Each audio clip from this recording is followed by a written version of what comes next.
So, ladies and gentlemen, we're back with some more reactions. This is the second time I'm uploading this video because my audio decided to be, well, I'm not going to swear, but you guys can fill in the blanks. So hopefully this take will actually work. Hopefully. So, we are back on Game Rant, and we are looking at the best plasmids in the Bioshock franchise.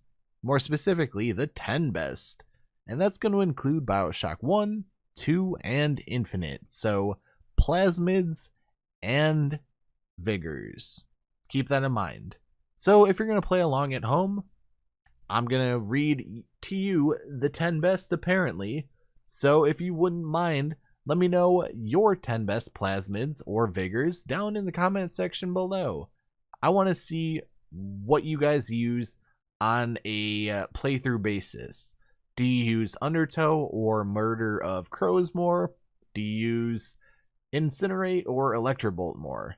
Let me know, please. I would greatly appreciate that, and I love each and every one of you. Let's get into the reactions now. So, gonna skip this part here because you know how they work. Anyways, coming in at number 10, we have Security Bullseye. And the more I play Bioshock, the more I actually find myself using this. So, I can agree, this is one of the better ones. So, one of the most deadly types of enemies in the Bioshock universe is the robotic security measures set up around the map, more specifically, Rapture. Security turrets mounted on the ground can do significant damage to the player, and swarms of security drones that fly around can really become overwhelming. The Security Bullseye Plasmid helps ease this burden greatly, as it can turn any security droid to your team by throwing your Plasmid Ball at it. A room full of enemies can be taken care of quickly if players choose the right security to override.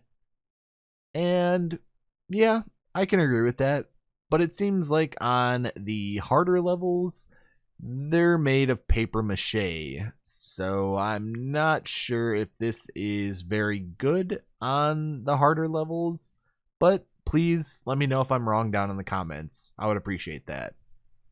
Number 9, we have Bucking Bronco. And again, I can agree with this one because of how damn good it is and how useful it is. Bioshock Infinite took the story of Bioshock above the water to the floating city of Columbia. In this new setting, what we were used to calling plasmids are now referred to as Vigors.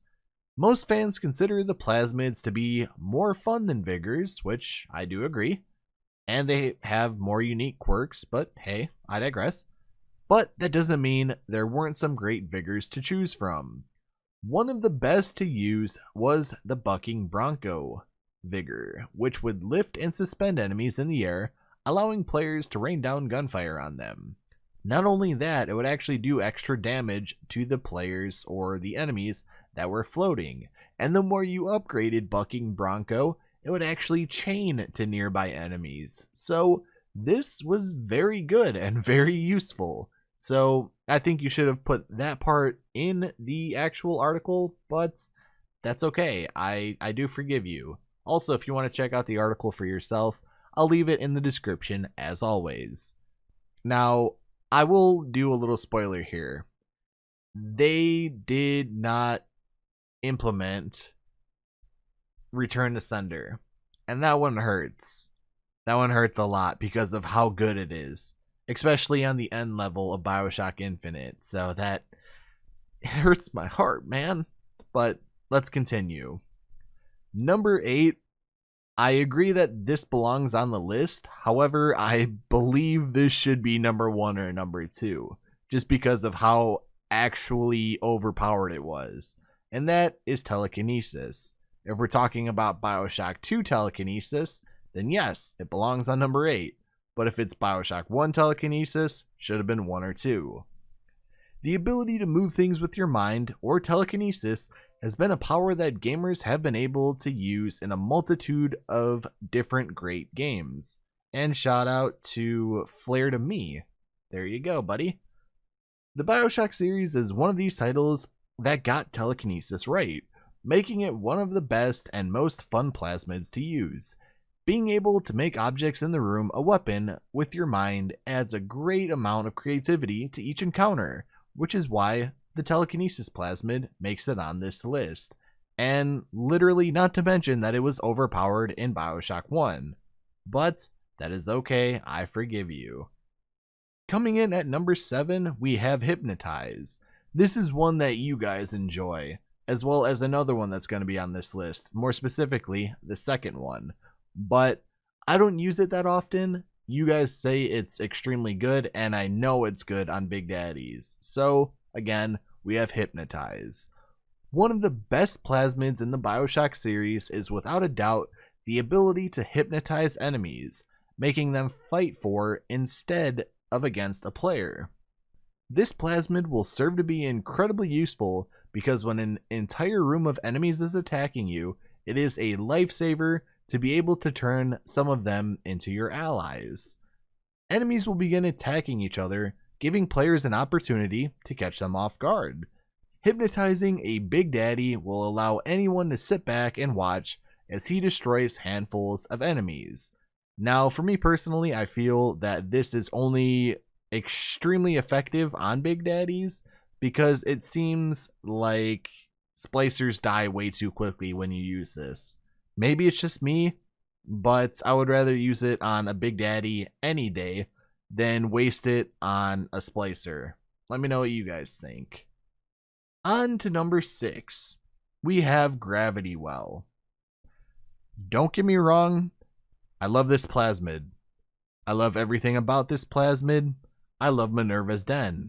However, this one should not be on the list.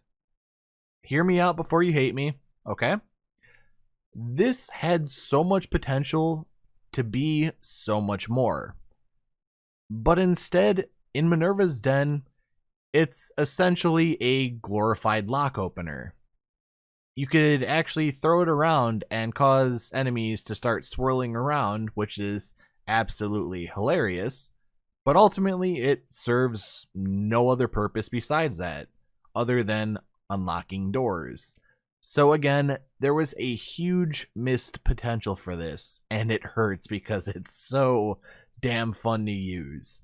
But let's see their reasoning for it being on this list. Bioshock 2 is a great game in its own right, and the add-on Minerva's Den just added to the interesting story. Not only did this add-on contribute to the lore of Bioshock and end with a great twist, which I would very, very highly recommend that you play Minerva's Den, but a new plasmid was also introduced and added to the arsenal, which was Gravity Well. This was basically a mini tornado that can be summoned in the middle of a room, making everything in the room swirl around together. Seeing your enemies sucked into a tornado together is quite a spectacle to witness. But again, unfortunately, it's a glorified door opener, and it's such a shame. It's such a shame because it could have done so much more with it, but that's okay. It was still fun while it lasted. Coming in at number 5, we have Incinerate. That one's pretty self-explanatory. You guys don't need me to go over that one. Let's go on to number 4, where we have my favorite, Insect Swarm. Now, I do agree it's one of the better ones in Bioshock. However, I don't think it should be this high up on the list. I think if you were to take out Gravity Well at number 6, you can replace Insect Swarm there and potentially use Return to Sender in this slot. Would you guys compromise with that? Anyways, let's go. The Insect Swarm Plasmid gives you the ability to send swarms of angry insects, bees, just throwing that out there, at your enemies. This is a great plasmid to use because it can really turn the tide of a fight quickly. Enemies will completely be overrun, allowing players to either escape or open up a chance to deal some serious damage.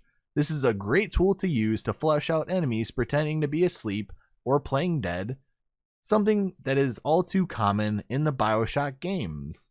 And not only that, but it actually serves as a stun lock as well. So once you use your insect swarm. The enemies will stand in place. You can blow them away with a grenade launcher, a shotgun. You can set them on fire with incinerate or electrocute them with electrobolts. Really, the choice is yours. So there's a lot of functions with this one plasmid. So I do agree with it being on this list. Now let's get to number 3, which is Summon Eleanor. If you have not used this plasmid in Bioshock 2 during your playthrough, I have some serious questions. Why the hell not? Next time you're playing Bioshock 2 and you have this and you haven't used it before, do so. You're going to enjoy it. It does use one full thing of Eve. It's totally worth it. But one of the best plasmids to use in Bioshock 2 is the ability to summon Eleanor to fight alongside Subject Delta for a brief time. Eleanor Lamb is the child of the main antagonist of the game, Sophia Lamb. And fun fact, she is the biological daughter of Subject Delta. If you want to learn more about that, there will be a card at the top right hand corner of this screen towards the end of the video. I would recommend you check out that video. It's a doozy. Eleanor was the little sister who Subject Delta, the playable protagonist, was tasked to protect years later, and even when he is resurrected, he still wants to find her and protect her. Not only is Eleanor extremely effective at dispatching enemies, she does it in style, which I agree. Now, let's get to that number 2 slot that I was talking to you about. In this one, I need all of you to teach me how to use this. Please, I'm begging you. Every time I play Bioshock Infinite, or every time I look in my comments, I always see Undertow. Why is Undertow not on here? Undertow is so good. Eric, why don't you use Undertow? I don't know how to use it. I don't know how to use it properly. Please, teach me the ways of Undertow. It looks good. It's an amazing concept. I don't know what the fuck I'm doing with it. So, as you can tell, number 2 is Undertow. Bioshock Infinite introduced a few new powers for players to wield in Columbia. One of these was Undertow, which became a fan favorite to a lot of players that played Bioshock Infinite. This gives you the ability to control the great power of water, as you can either push enemies away from you or bring them towards you with your water-like tentacle. And I'm not an anime fan, but Avatar: The Last Airbender, that was the shit. And that's kind of what Undertow reminds me of. If you haven't watched that, do it. Good show. Undertow can be used to send enemies flying off edges quickly, which can prove to be very efficient ways, or inefficient way, of taking care of the danger. So please, tell me how to use this properly. I would love you so much. Do that down in the comments. And finally, at number 1, we have Electrobolts. The first plasmid you will ever splice with within the Bioshock franchise is the Electrobolt power, or plasmid. And it's in Bioshock 1 and 2 as Electrobolt, and Infinite as Shock Jockey, so it's made an appearance in all 3. This is one of the best plasmids in the franchise because of its multifunctional abilities. While it's obviously fun to electrify enemies, especially ones standing in pools of water, the Electrobolt plasmid is used to power up things, such as doors that can make this plasmid a must-use. This should be one of the first powers you should upgrade if you were looking to be a force in the dangerous world of Rapture. So with that being said, let me know your personal top 10 list down in the comment section below. I'm genuinely interested in seeing what is your favorite plasmids and what are your favorite Vigors from Bioshock Infinite. So again, please let me know down in the comment section below. If you enjoy Bioshock content and want to see more and are not subscribed, would you kindly hit that subscribe button and join the Rapture family? I would greatly appreciate it. The goal by the end of the year is 30,000 subscribers, so if we can do that, I would love you. I love you anyways, but I would love you even more, and it would just make me feel better. Also, be sure to hit that bell next to the subscribe button and turn on all post notifications to never miss a future video or a future live stream. I promise you won't regret it because YouTube is a little busted sometimes. If you want to talk to me outside of YouTube, the best ways to do so are my social medias, like my Twitter, my Instagram, and my TikTok, where I'll be posting outtakes from videos like this, or glitches, clips in general of Bioshock, or just Bioshock related things. Be sure to do so by going down in the description and following those. I answer all DMs on each platform. Also, a couple of other videos should be popping up on the screen here shortly. You should definitely check them out. And with that being said, take care, stay safe, wash your damn hands, and I will talk to you all in the next one.